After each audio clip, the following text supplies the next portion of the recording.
নমস্কার বন্ধুরা, মানি ম্যানেজ চ্যানেলে আপনাদের স্বাগত। আজকের ভিডিওতে আমি আপনাদের সাথে একটা গ্রেট স্টক নিয়ে কথা বলবো এবং প্লাস এটার যে কারেন্ট কন্ডিশন, মানে মার্কেট ক্যাপ কতটা এটা ডিক্লাইন করেছে বা কতটা চলে গেছে মার্কেট ক্যাপ, এবং এটা কারেন্ট প্রাইসে কতটা অ্যাপ্রোপ্রিয়েট জায়গায় আছে ইনভেস্ট করার মতো, সেটা নিয়ে কথা বলবো। দেখতে পাচ্ছেন স্ক্রিনে, এই HDFC bank share declines nearly 1% in 6th consecutive trading session. এবং এটা এটা 12ই জানুয়ারি যদিও খবর, কিন্তু এটা এখান থেকে এই 12ই জানুয়ারি থেকে যে পরপর যে ঘটনাগুলো ঘটে যাচ্ছে এবং সেখান থেকে যুদ্ধ শুরু হয় এবং যুদ্ধর পরপরই যে এত লম্বা একটা টানা যুদ্ধ চলছে, তো সেখানেও এইচডিএফসি শেয়ার ব্যাঙ্কের প্রাইস পড়েছে এবং পড়তে মোটামুটি এই 960-70 থেকে পড়তে এখন কাইন্ডলি 780-তে গিয়ে ঠেকেছে। অলমোস্ট প্রায় 25 বা 30% মতো গ্যাপ আপ আসছে, এই গ্যাপ ডাউন আসছে। সুতরাং এই যে পার্সেন্টেজ এত ডাউনে এত বড় এইচডিএফসি ব্যাঙ্কের শেয়ার মতো আমরা একটা শেয়ার আমরা পাচ্ছি এত লোয়েস্ট ভ্যালুয়েশনে, সেটা আমাদের কাছে অনেকে মনে করতে পারেন এটা ব্যাঙ্ক তো তাহলে শেষ হয়ে গেল, এই ব্যাঙ্ক এত খারাপ হয়ে গেল।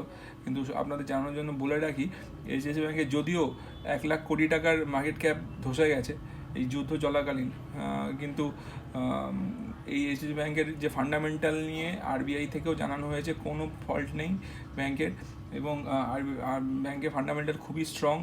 ইভেন ব্যাঙ্কের শেয়ার হোল্ডারদের সংখ্যাও প্রচুর আছে এবং হোল্ডারও প্রচুর আছে যারা কাস্টমার হিসেবে এইচডিএফসি ব্যাঙ্কে রয়েছে।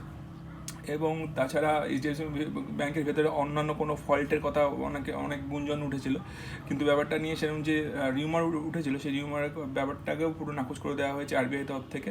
এবং আরবিআই এটাও বলছে যে এরকম কোনো নিউজ নেই।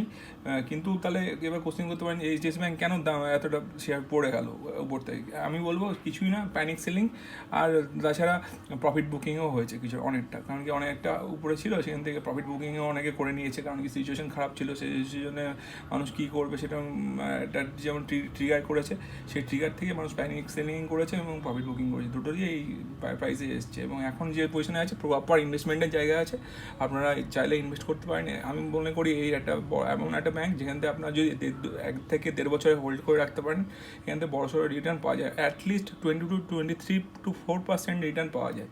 সুতরাং এই ভিডিওটাই আপনাদের জাস্ট এই ইনফরমেশন এবং গাইডলাইন দেওয়ার জন্যই। কেমন লাগলো সেটা কমেন্ট করে জানাবেন।